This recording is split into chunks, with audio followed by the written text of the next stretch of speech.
Shalom semua Bapak Ibu Saudara terkasih. Saya sapa juga yang mengikuti live streaming di rumah, dimanapun Bapak Ibu berada. Kiranya sukacitanya tidak berbeda dengan di tempat ini, amin ya. Terima kasih buat tim Praise Worship, bahkan segenap pelayan di tempat ini. Saya pertama-tama mengucap syukur kepada Tuhan Yesus untuk kesempatan ini, boleh berbagi di tempat ini. Dan saya juga berterima kasih sama Bapak Gembala, Ibu Gembala, bahkan segenap jajaran kepemimpinan di gereja ini telah memberikan saya kesempatan. Ini kali kedua saya boleh berbagi tempat ini Bapak Ibu. Kemarin pertama kali bulan Januari, 4 bulan yang lalu. Dan saya sangat bersyukur punya momen ini lagi. Nah, saya rasa itu saja untuk ucapan terima kasih saya. Sebelumnya mungkin karena kemarin mungkin ada yang belum kenal gitu. Nama saya Daniel Davin Feral Simanjuntak. Saya baru tamat S1 tahun lalu bulan 9 dari STT Bethel. Saya adalah mahasiswa dari Bapak Gembala kita di tempat ini. Dan sekarang kegiatan pelayanan dan hal-hal lain begitu. Saya pikir itu saja untuk perkenalan singkat kita. Nah Bapak Ibu, saya diberi tema dari gereja ini. Bulan ini adalah keluarga harmonis sebenarnya. Nah jadi supaya tidak lari dari apa yang sudah dituntun oleh gembala, oleh gereja sebulan ini. Maka kita akan juga berbicara mengenai hal tersebut. Saya juga sudah mendengar khotbah Pak Gembala 2 minggu lalu tentang keluarga. Supaya menjadi referensi dan pembelajaran juga bagi saya. Supaya lebih mengerti bagaimana jemaat di tempat ini begitu. Nah sudah ditampilkan oleh tim multimedia. Judul kita itu atau tema kita pada pagi hari ini boleh baca bersama Bapak Ibu. Yang di rumah mungkin boleh juga. Silakan 1, 2 ya. Yap, Yesus. Sebentar Kak, nanti kita kode baru. Nah, judulnya tadi Yesus di dalam rumahku. Ini judul ini saya angkat dari lagu sekolah minggu. Salah satu lagu sekolah minggu favorit saya dari saya kecil. Mungkin Bapak Ibu juga tahu yang mungkin guru sekolah minggu atau yang dulu zaman sekolah minggu. Yang Yesus di dalam rumahku, senang-senanglah. Senang-senanglah, itu yang seperti itu. Bahkan itu ada beberapa bahasa yang saya ingat waktu itu. Bahasa Inggris, when Jesus in the family, happy happy ho. Lalu bahasa India, Cap Jesu mereka man he, kuci kuci he. Lalu bahkan bahasa Mandarin saya juga, Chu Jesu chai wo chai ding chu, kuaila ya gitu. Kuaila ya. Kalau saya tidak salah lirik gitu. Mungkin Bapak Ibu lebih paham yang saya bilang tadi gitu. Tapi judul ini saya angkat dari lagu itu. Itu lagu sekolah minggu yang lagu sekolah minggu itu to the point ya Bapak Ibu ya. To the point aja maknanya tapi jelas gitu. Cuma Yesus di dalam rumahku senang-senang lah gitu. Itu doang liriknya tapi sangat bermakna sekali. Makanya saya senang sekali dapat tema ini lalu saya terpikir untuk mengangkat judul dari lagu tersebut begitu. Nah mari kita buka bersama itu sudah ditampilkan di sini Ulangan 6 ayat 4 sampai 7 saja. Hanya 4 ayat. Mari kita baca mungkin tim multimedia juga bisa menampilkan untuk yang di rumah.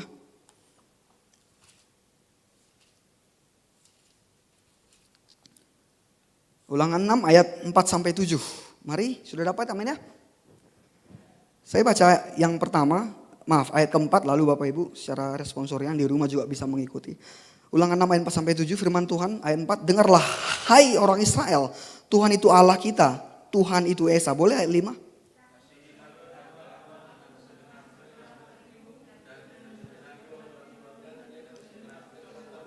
Saya apa yang kuperintahkan kepadamu pada hari ini haruslah engkau perhatikan. 7 silakan.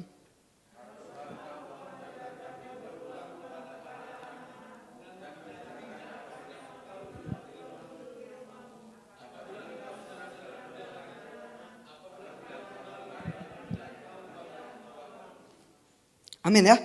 Ayat 4 sampai 7 saja. Ini dasar utama dari sharing pagi hari ini. Boleh Kak? Selanjutnya slide berikut. Tadi tema kita atau judul Yesus di dalam rumahku. Boleh Kak? Silakan. Ya terima kasih. Ini kita sebentar dulu maju satu kitab. Itu Yosua 24 ayat 15. Ini bercerita tentang deklarasi si Yosua kala itu. Yang dia bilang terserah kalian kalau mau beribadah kepada siapa katanya. Allah orang Amorikah? Atau Allah yang lain? Lalu di kalimat terakhir, kalimat pamungkas dia berkata apa? Tetapi aku dan seisi rumahku, saudara-saudara katanya, akan beribadah kepada Allah yang benar. Itu kalau kita bisa gambarkan itu di hadapan ribuan orang. umat Israel saat itu Yosua berbicara seperti itu. Nah, bahasa Indonesia katakan aku akan beribadah katanya. Saya menarik melihat beberapa versi bahasa Inggris, King James Version dan American Standard Version, KJV dan ASP pakai kata serve. Tetapi aku dan seisi rumahku akan melayani Tuhan katanya. Lalu Basic English Version BBE lebih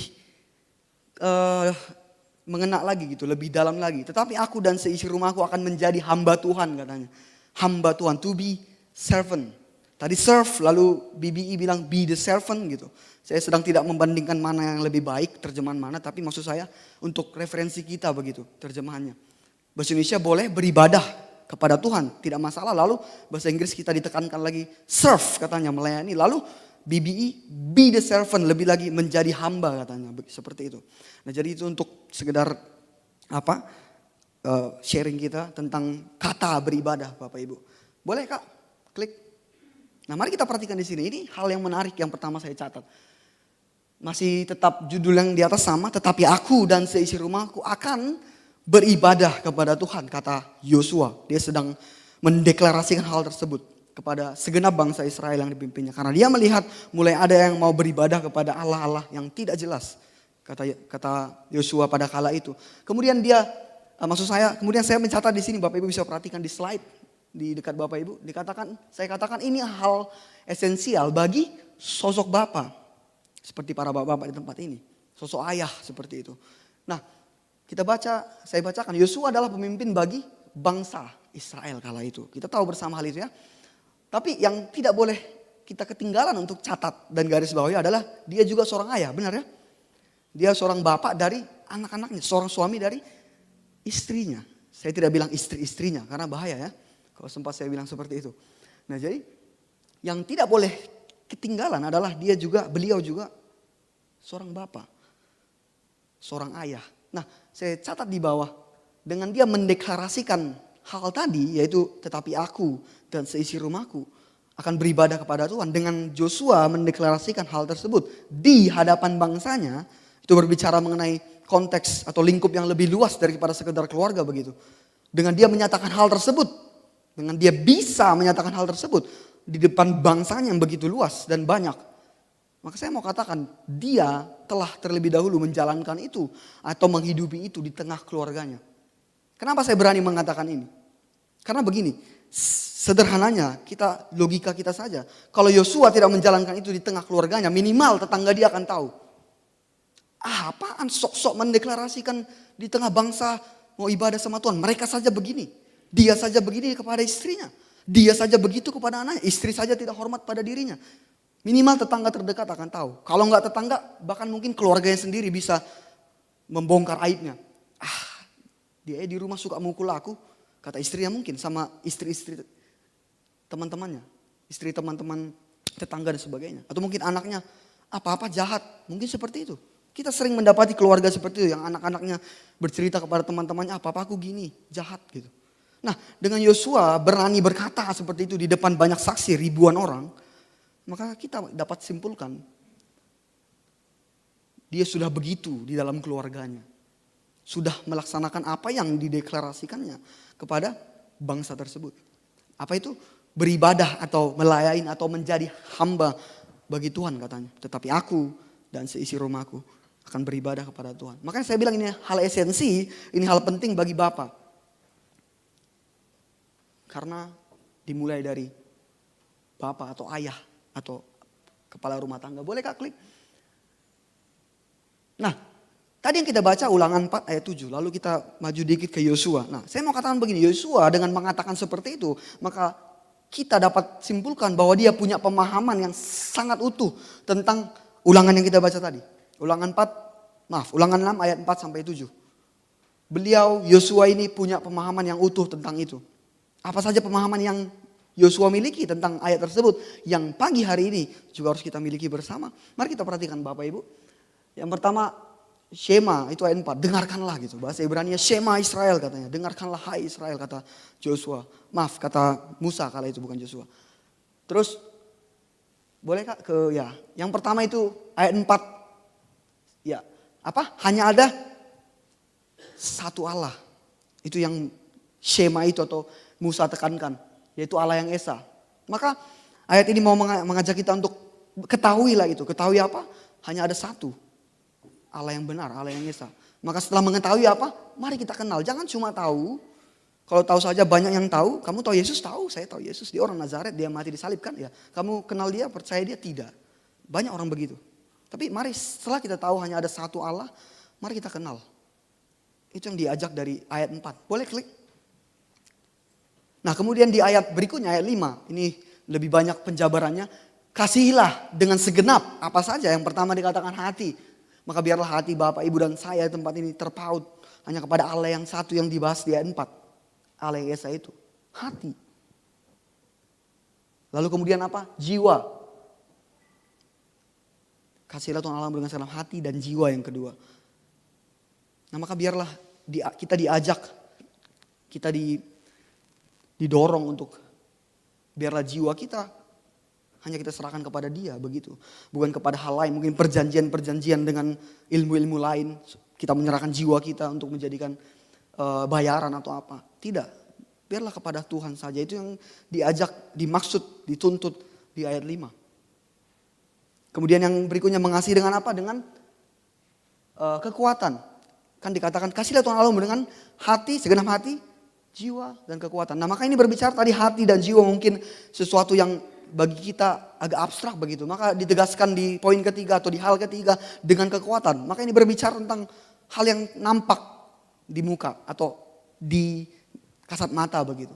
Dengan kekuatan kita, Bapak, Ibu, Saudara, berarti dengan hal yang bisa kita lakukan. Atau hal yang bisa kita tampakkan.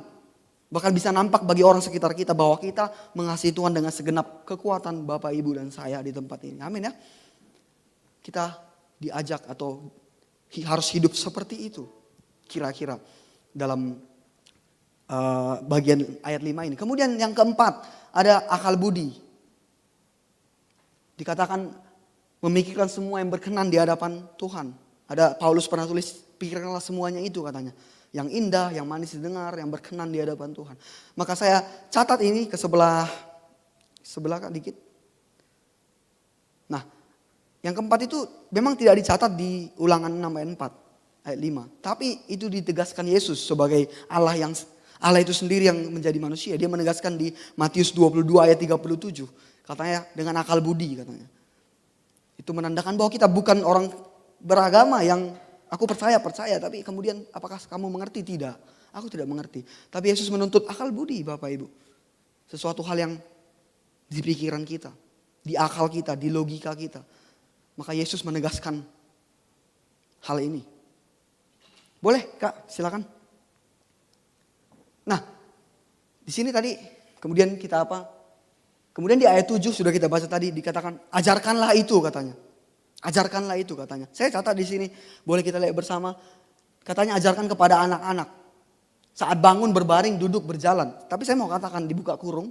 Tetapi bukan sekedar kepada anak-anak yang mungkin seumuran Rafael. Tapi yang dimaksud adalah dengan keluarga kita semua. Kenapa kita bisa katakan seperti itu? Mari kita perhatikan Bapak Ibu. Tadi dibilang saat kamu bangun, saat kamu berbaring, saat kamu berjalan, saat kamu duduk, saat kamu sedang ngapa-ngapain begitu. Ajarkanlah. Nah saya kasih panah ke sini, maka ini bermakna setiap saat, momen dan suasana. Nah jadi ini bukan sesuatu pengajaran yang seperti pengajaran formal di sekolah. Jangan anggap ayat ini untuk seperti itu. Maka kalau kita menganggap seperti itu, maka bagi kita, berarti ini cuma untuk di gereja. Atau untuk di sekolah Alkitab. Atau untuk pelajaran agama di sekolah.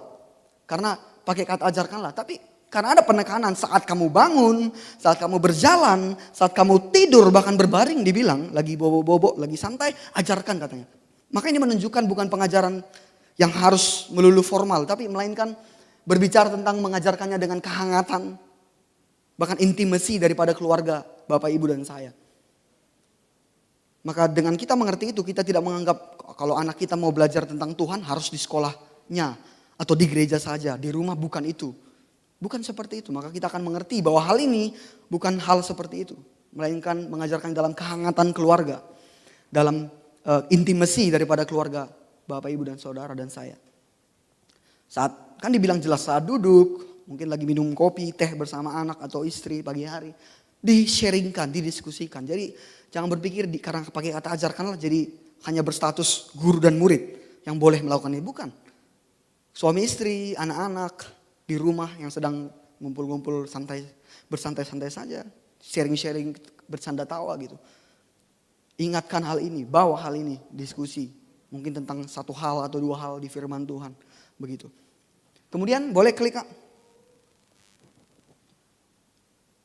Kemudian saya mau bilang, perhatikan dulu ini sebelum kita lanjut sedikit Bapak Ibu Saudara yang saya kasih. Kita perhatikan dulu sebentar antara ayat 4, 5, dan 7. Ini menarik ya.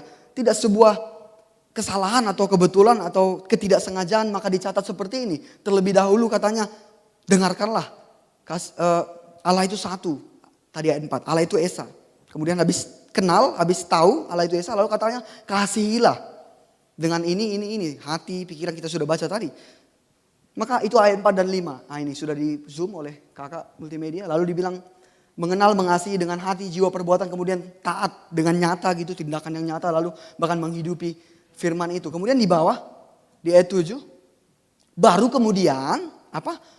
Mengajarkannya. Mengajarkannya kepada yang tadi kita baca bersama. Kepada keluarga, kepada anak kita. Maka dengan seperti ini, dengan bagian yang tepat seperti ini urutannya.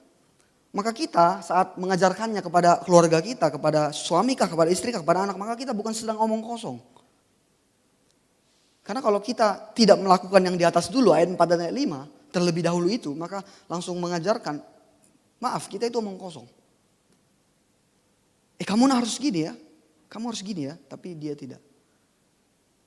Saya pernah, dulu di sekolah saya, ini kesaksian yang tidak menyenangkan sebenarnya, tapi bisa saya bagi. Tidak usah kita sebut nama sekolah dan nama guru. Guru agama kami saat itu Bapak Ibu. Dia bercerita tentang, mengajar tentang menjaga hidup gitu. Lalu ada poinnya jangan merokok gitu. Tapi Bapak Ibu tahu apa yang terjadi saat beliau mengajarkan itu? Dia sambil duduk di meja, dia katakan, kalian anak-anak semua jangan merokok ya. Ya, gak boleh itu. Bisa? Bisa Pak, bisa, siap. Tapi kami sambil bilang bisa. Ini kok jangan merokok, jangan merokok, gak bagus itu ya.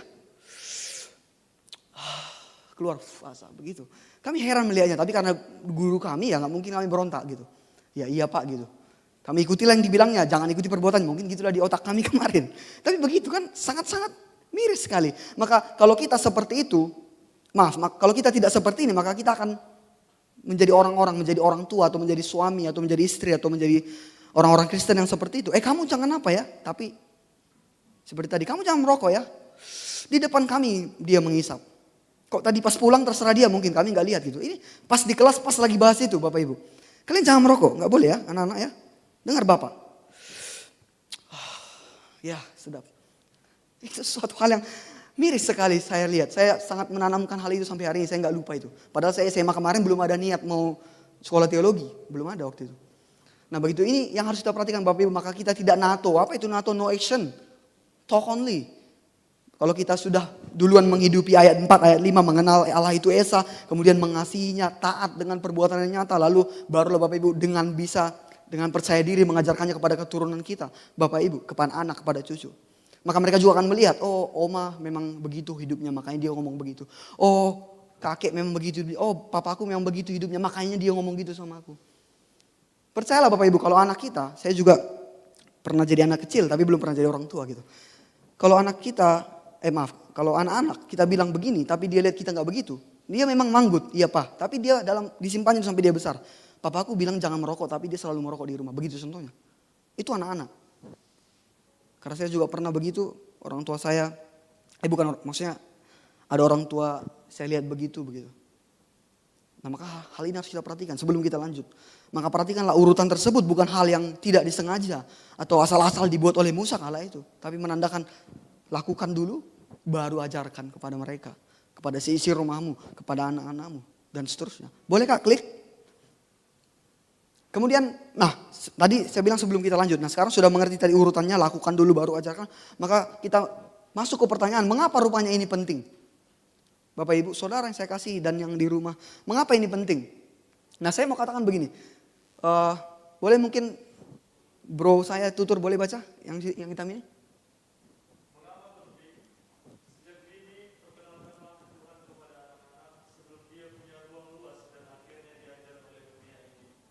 Nah maka saya mau katakan begini Bapak Ibu. Dari sejak kecil ini berbicara soal anak dulu, bukan kepada istri. Karena istri Bapak Ibu tidak bersama Bapak Ibu sejak kecil toh kan, tunggu udah besar. Nah tapi anak sudah bersama Bapak Ibu sejak kecil. Kenapa penting mengajarkan hal ini sejak dini? Makanya firman Tuhan mencatat ini dengan sangat tegas. Karena begini, sebelum dia besar dan punya lingkungan yang luas, sekolah kah, pergaulan kah, dan sebagainya, Bapak Ibu dan saya harus mengajarkan hal itu terlebih dahulu mungkin kepada anak-anak atau kepada adik-adik saya begitu. Adik saya di rumah contohnya. Kenapa itu penting? Karena ketika kita tidak mengajarkan sejak dini dan kemudian dia besar, kemudian dia punya lingkungan yang luas, yang dengan berbagai pemahaman dan kepercayaan, maka dia akan diajarkan bukan lagi oleh Bapak Ibu dan orang tuanya atau rumahnya, tapi maka dia akan diajarkan oleh lingkungannya. Yang kita tidak tahu lingkungannya itu bagaimana. Dan kalau itu sudah terjadi maka maaf terlambat. Karena selalu ada analogi yang mengatakan bisa dengan mudah memindahkan pohon yang masih, tanaman yang masih di pot, benar ya? Tapi kemudian saat tanaman itu sudah besar, pohon yang sudah akarnya kuat di tanah, kita tidak bisa lagi mengangkat itu kemana-mana. Begitulah analogi untuk anak-anak, Bapak Ibu, bahkan yang adik-adian saya. Kalau masih kecil, makanya firman Tuhan ajarkan kepada anak-anakmu ditegaskan begitu. Karena kalau dia besar, dia punya pemahaman dari mana-mana. Dan saat masuk lagi firman Tuhan dari Bapak Ibu saat dia mungkin SMA, maaf mungkin itu kemungkinan besar itu sudah ditolaknya. Walaupun tidak dibilang dia menolak, tapi dalam hatinya, ngapain sih gitu. Kemudian di bawahnya Kak boleh. Nah sehingga kalau kita melakukan itu, mengapa sejak dini penting? Maka saya katakan begini, sehingga semua yang kelak ia dapat dari luar, tadi yang saya bilang temannya, lingkungannya, sosialnya dan yang lain, maka dia akan memeriksa, menguji dan mengoreksinya dengan apa? Firman Tuhan. Karena Bapak Ibu sejak mereka dini sudah diajarkan begitu. Maka saat keluar, ada yang mengajarkan yang lain, kok begini ya? Padahal mamaku dulu ngajarkan begini. Aku tanya mama lah, minimal dia begitu. Makanya ada anak-anak yang masih polos mau cerita sama mamanya, "Ma, kok begini Ma?" katanya. "Kok disuruh aku menghisap ada batang-batang apa itu?" Misalnya dia belum mengerti rokok. Karena sudah diajarkan dari awal gitu. Tapi kalau dia tidak diajarkan dari awal, maka saat temannya ngasih A, dia terima gitu. Kemudian saat sudah terlanjur bergaul yang salah, saat mamanya baru menegur, dia udah besar. Gak usah ikut campur lama. Makanya bertengkar antara mama dan anaknya. Makanya hal itu bisa terjadi. Tapi kalau sejak kecil, maka dia saat keluar, dia akan kembali bertanya kepada orang tuanya minimal. Atau sudah makin besar lagi, dia mungkin bisa baca Alkitab sendiri. Kok ada pengajaran begini, apakah ini cocok? Aku mau lihat dulu. Karena dia sudah sejak dini. Lalu saya katakan di bawahnya bukan sebaliknya. Apa yang sebaliknya?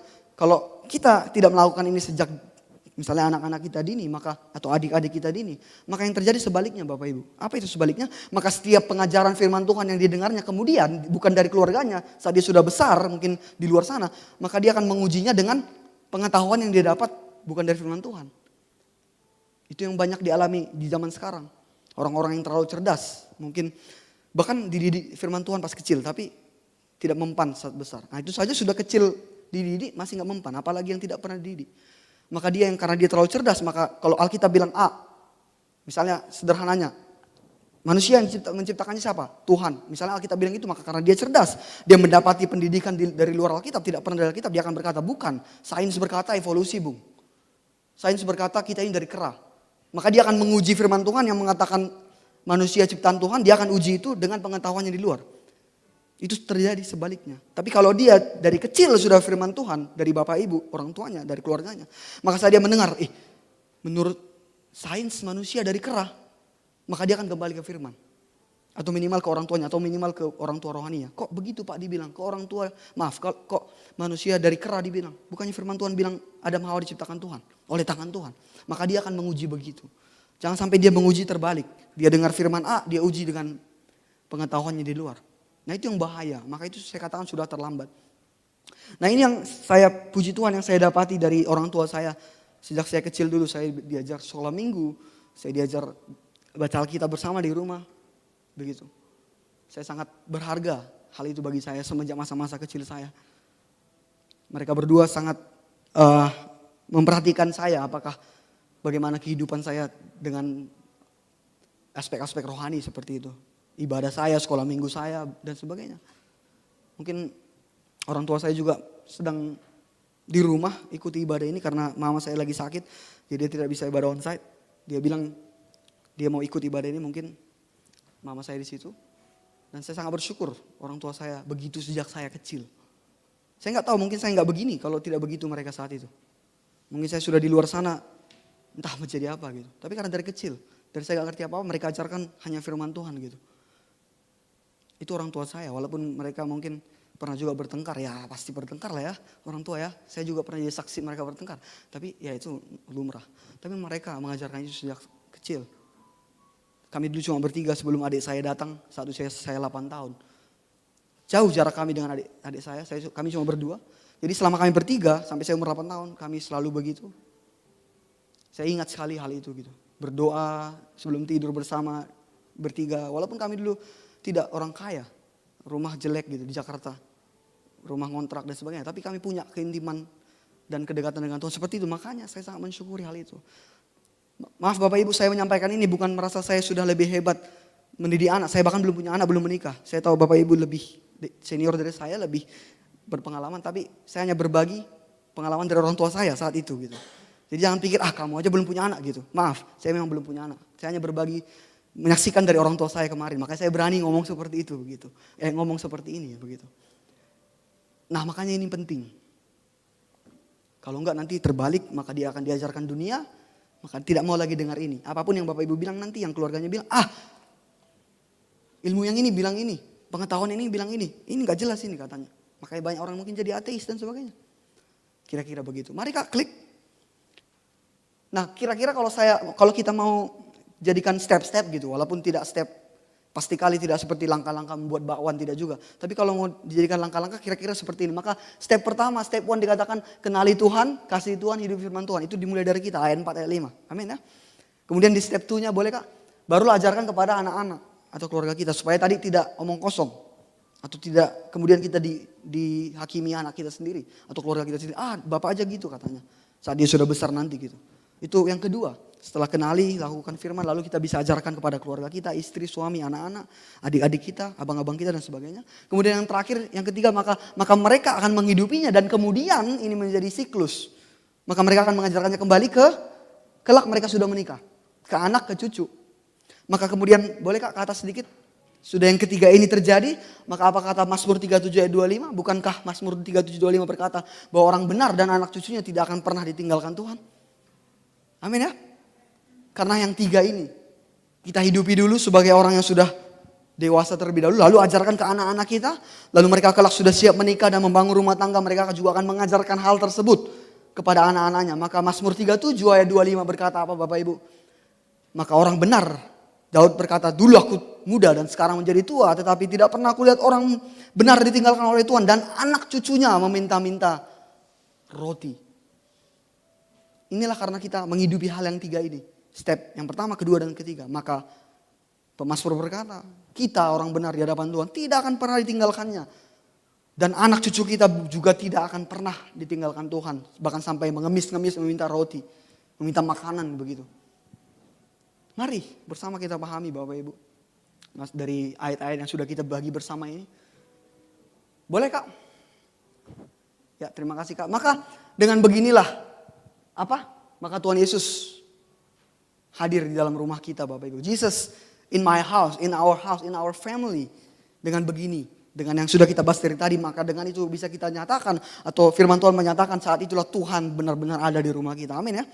Jesus in my house. Lalu dikatakan saat kalau Tuhan ada maka tidak usah ragukan lagi. Maka seperti tema kita berkata, maka kemudian ada keharmonisan di dalam keluarga kita. Amin ya. Ada keharmonisan yang mengalir. Jadi ini bukan suatu hal yang kita buat-buat secara sengaja. Keharmonisan kita rekayasa sebuah harmonisan. Sehingga saat keluarga besar berkunjung atau tetangga berkunjung. Mama cantik kali. Gitu. Lalu saat pergi semua tetangga. Piring sana lempar, piring sini lempar. Anak-anak dibentak, ditampari anak-anak. Bukan seperti itu. Melainkan keharmonisan yang benar-benar. Amin ya. Saat hal-hal tadi sudah kita hidupi yang sebelumnya kita bahas. Dengan inilah Yesus Tuhan kita akan hadir. Atau hadir di rumah. Di tengah-tengah keluarga kita. Dan harmonislah keluarga kita. Kemudian Kak, sedikit lagi. Boleh? Saya harap Bapak Ibu masih memperhatikan dengan baik. Saya percaya itu. Nah, kemudian mungkin timbul pertanyaan di pikiran kita. Saya suka orang yang suka berpikir. Entah apa-apa saya pikirkan. Saya pertanyakan semua hal yang aneh-aneh dan gila-gila. Termasuk mungkin begini. Loh, bukannya Tuhan itu sudah hadir di mana saja? Jadi ngapain lagi harus melakukan ini? Katanya supaya Tuhan hadir. Loh, ngapain? Dia kan sudah maha hadir. Saya mau katakan begini Bapak Ibu, sederhananya begini, bisa saja seseorang asing berada di rumah kita, seminggu, 2 minggu, berbulan-bulan, bisa. Iya kan? Orang gak kenal, tapi dia di situ terus disuruh pergi gak mau. Di situ tidur, di situ mandi, di situ makan. Bahkan tidak pernah kita kenal, tidak pernah kita undang, tidak pernah kita bolehkan masuk, tapi dia masuk. Mungkin. Bisa, hal itu terjadi. Tapi kemudian di bawah, tanpa penerimaan yang sesungguhnya dari hati Bapak Ibu, apakah kehadiran orang itu bermakna? Enggak. Bisa aja kita, ya sudahlah, gak mau dia pergi, gak usah kita anggap dia sih. Bisa aja begitu kan? Gak jelas ini orang, ini gak diundang kok, datang gak mau pula disuruh pergi. Udahlah beres itu, anggap aja gak ada. Jadi begitu. Jadi walaupun dia di situ, tapi kita gak anggap dia hadir. Dan jadi kehadirannya gak bermakna. Bukan karena badannya di situ, jadi dia benar-benar hadir secara makna. Tidak. Dia kita anggap tidak hadir karena dia kurang ajar mungkin. Gak kenal kok datang-datang. Kok suka-sukanya di rumah kita. Gak usah anggap dia, mungkin begitu. Lalu di bawah yang lebih jelas seperti ini. Saya mau katakan udara juga ada di mana-mana, benar ya? Di sekitar kita ada udara, walaupun kita tidak sadar kadang. Tapi kita udah bernapas ini pakai udara. Tapi walaupun udara di mana-mana, saya mau katakan begini, sederhananya. Tapi kalau mau coba saja kita menahan napas. Walaupun udara di mana-mana, walaupun udara di sana di sini ada. Tapi kalau coba aja kita nahan napas, maka kita menolak udara bagi diri kita, benar ya? Tapi kan di mana-mana, kok bisa kamu tolak? Ya bisa, kalau tahan aja. Habis itu mati. 5 menit, 6 menit paling lama tahan mati. Lalu apakah orang akan heran? Kan udara ada di mana-mana kok dia bisa mati ya? Loh dia yang tolak, dia yang tutup hidungnya. Gimana mau kita bilang katanya? Itu menandakan udara saja yang ada di mana-mana. Walaupun bukan maha hadir ya. Tapi ada di mana-mana minimal. Tapi dia bisa kita tolak. Nah jadi maka maka saya tarik begini. Nah jadi maaf, bukan soal Tuhan hadir atau enggak. Bukan soal itu fokusnya. Di bawahnya saya bilang Tuhan selalu hadir. Benar ya? Dia maha hadir dimanapun ada. Di sini sekarang ada, di gereja di Amerika ada, di pasar yang ada di Tiongkok ada, di Rusia, Ukraina dia juga ada. Tapi bukan soal itu, maaf bukan soal itu yang penting. Esensinya bukan itu. Maka saya bilang judulnya kita Tuhan ada di rumahku atau Yesus di dalam rumahku. Bukan tentang Tuhan yang apakah dia hadir atau enggak, dia selalu ada. Kita gak bisa bantai itu, tapi yang di bawahnya, esensinya di bawahnya. Jadi kalau Tuhan selalu ada seperti udara tadi, lantas masalahnya adalah apakah saya dan saudara menerimanya atau tidak. Itu poinnya.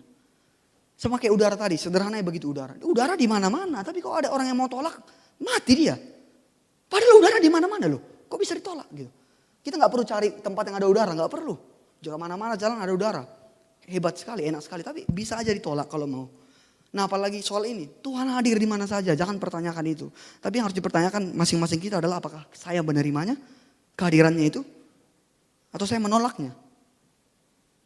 Walaupun dia ada di mana-mana gitu. Nah itu yang penting. Itu yang harus kita perhatikan bersama-sama. Maka dengan itu Yesus Tuhan kita di dalam rumah kita. Di tengah keluarga kita. Karena kita menerima dalam hidup kita. Bukan karena dia hadir. Lalu kalau dia nggak hadir gimana? Matilah kita, gawat. Kan enggak. Dia selalu hadir. Tapi apakah Bapak Ibu menerima? Apakah saya menerima? Apakah rumah kita menerima? Kalau tidak ya sudah. Seperti udara tadi. Akhirnya kita mati secara rohani.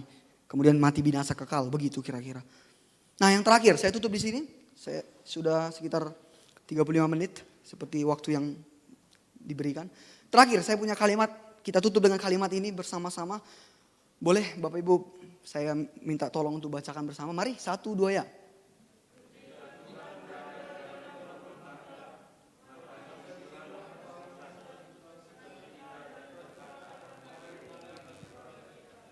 Amin ya.